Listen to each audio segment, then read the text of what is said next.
রাজভবনে শ্লীলতাহানি কাণ্ডে নজিরবিহীন সিদ্ধান্ত রাজ্যপালের। এবার সিসি ক্যামেরা ফুটেজ দেখবে জনতা, পুলিশ নয়। ছবি দেখবেন জনতা।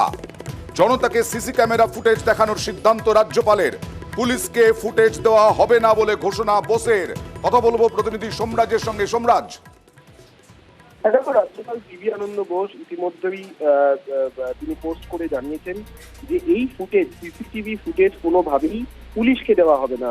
তার বদলে তিনি একটি কর্মসূচি শুরু করেছেন, যেটি হচ্ছে সার্চকে সামনে। এই সিসিটিভি ফুটেজ যারা দেখতে চান তারা রাজ্যপালকে ইমেল করতে পারেন বা ফোন করতে পারেন, এবং প্রথম যে 100 জনের যে মেল আসবে তারা এই ফুটেজ দেখতে পারবেন। এবং 9 মে অর্থাৎ সকাল 11:30টার সময় এই ফুটেজটি দেখানো হবে, তেমনটাই রাজ্যপাল সিভি আনন্দ বোস কিছুক্ষণ আগেই পোস্ট করেছেন।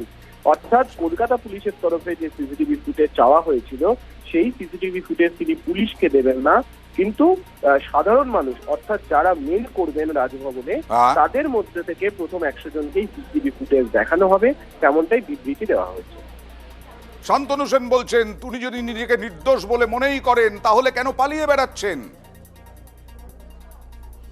মাননীয় রাজ্যপাল মহোদয় যদি সত্যি মনে করেন তিনি নির্দোষ, যদি সত্যি মনে করেন যে মহিলা যৌন নির্যাতনের অভিযোগ করেছেন সেই অভিযোগ মিথ্যা, তাহলে তিনি কেন পালিয়ে বেড়াচ্ছেন?